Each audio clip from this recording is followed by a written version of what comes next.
लीजिए सुनिए, देवकीनंदन खत्री के लिखे उपन्यास चंद्रकांता के दूसरे भाग का 10वां बयान मेरी यानी समीर गोस्वामी की आवाज में।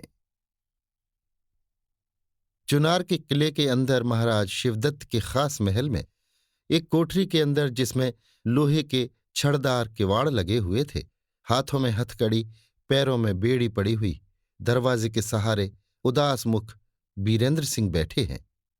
पहरे पर कई औरतें कमर से छुरा बांधे टहल रही हैं। कुमार धीरे धीरे भुनभुना रहे हैं, हाय, चंद्रकांता का पता लगा भी तो किसी काम का नहीं। भला पहले तो ये मालूम हो गया था कि शिवदत्त चुरा ले गया, मगर अब क्या कहा जाए। हा, चंद्रकांता तू कहाँ है?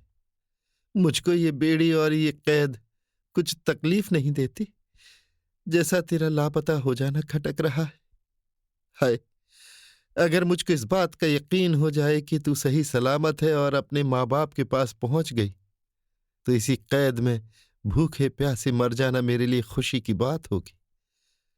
मगर जब तक तेरा पता नहीं लगता, जिंदगी बुरी मालूम होती है। हाय, तेरी क्या दशा होगी, मैं कहाँ ढूंढूं? ये हथकड़ी बेड़ी इस वक्त मेरे साथ कटे पर नमक का काम कर रही है। हाय, क्या अच्छी बात होती अगर इस वक्त कुमारी की खोज में जंगल जंगल मारा मारा फिरता, पैरों में कांटे गड़े होते, खून निकलता होता, भूख प्यास लगने पर भी खाना पीना छोड़कर उसी का पता लगाने की फिक्र होती। हे ईश्वर, तूने कुछ न किया। भला मेरी हिम्मत को तो देखा होता कि इश्क की राह में मैं कैसा मजबूत हूं। तूने तो मेरे हाथ पैर ही जकड़ डाले। हाय, जिसको पैदा करके तूने हर तरह का सुख दिया, उसका दिल दुखाने और उसको खराब करने में तुझे क्या मजा मिलता है?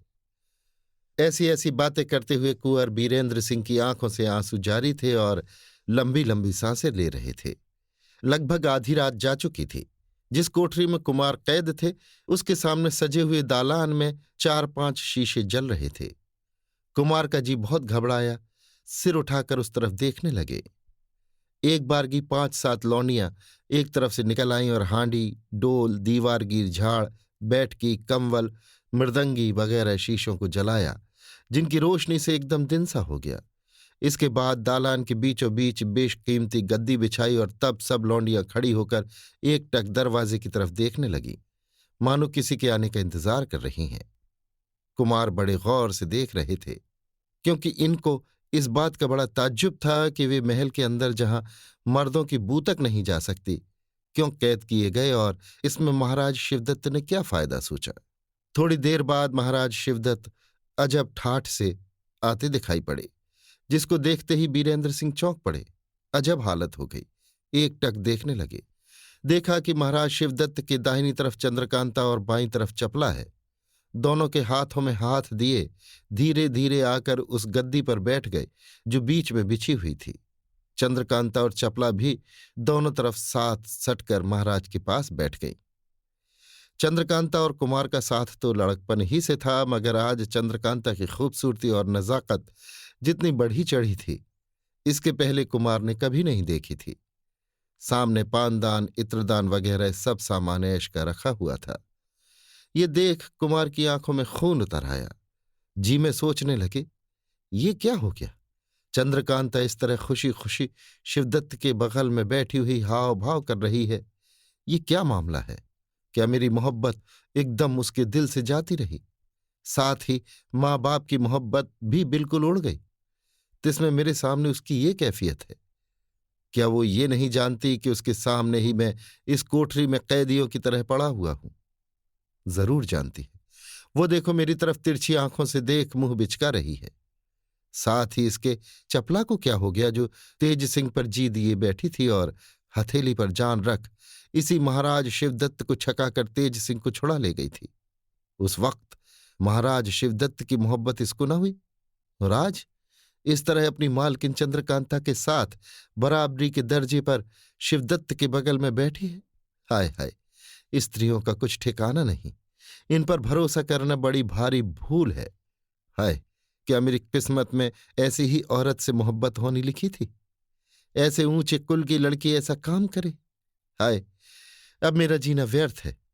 मैं जरूर अपनी जान दे दूंगा, मगर क्या चंद्रकांता और चपला को शिवदत्त के लिए जीता छोड़ दूंगा? कभी नहीं।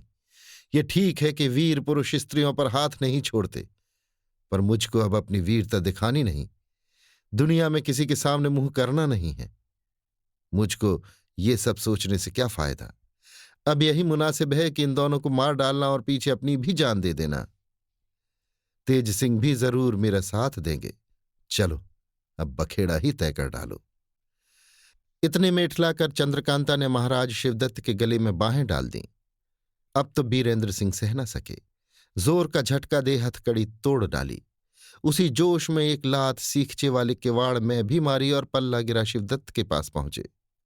उनके सामने जो तलवार रखी थी उसे उठा लिया और खींच के एक हाथ चंद्रकांता पर ऐसा चलाया कि खट से सर अलग जा गिरा और धड़ तड़पने लगा। जब तक महाराज शिवदत्त संभले तब तक चपला के भी 2 टुकड़े कर दिए, मगर महाराज शिवदत्त पर वार न किया। महाराज शिवदत्त संभल कर उठ खड़े हुए। एकाएक इस तरह की ताकत और तेजी कुमार की देख सकते में हो गए, मुंह से आवाज तक न निकली। जवां मर्दी हवा खाने चली गई। सामने खड़े होकर कुमार का मुंह देखने लगे। कुंवर बीरेंद्र सिंह खून भरी नंगी तलवार लिए खड़े थे कि तेज सिंह और देवी सिंह धम्म से सामने आ मौजूद हुए। तेज सिंह ने आवाज दी, वाह शाबाश, खूब दिल को संभाला। ये कह झट से महाराज शिवदत्त के गले में कमंद डाल झटका दिया। शिवदत्त की हालत पहले ही से खराब हो रही थी। कमंद से गला घुटते ही जमीन पर गिर पड़े। देवी सिंह ने झट गट्ठर बांध पीठ पर लाद लिया। तेज सिंह ने कुमार की तरफ देखकर कहा, मेरे साथ साथ चले आइए, अभी कोई दूसरी बात मत कीजिए। इस वक्त जो हालत आपकी है मैं खूब जानता हूं। इस वक्त तो सिवाय लौंडियों के कोई मर्द वहां पर नहीं था। इस तरह का खून खराबा देखकर कई तो बदहवास हो गई, बाकी जो थी उन्होंने चूं तक न किया, एकटक देखती ही रह गई और ये लोग चलते बने।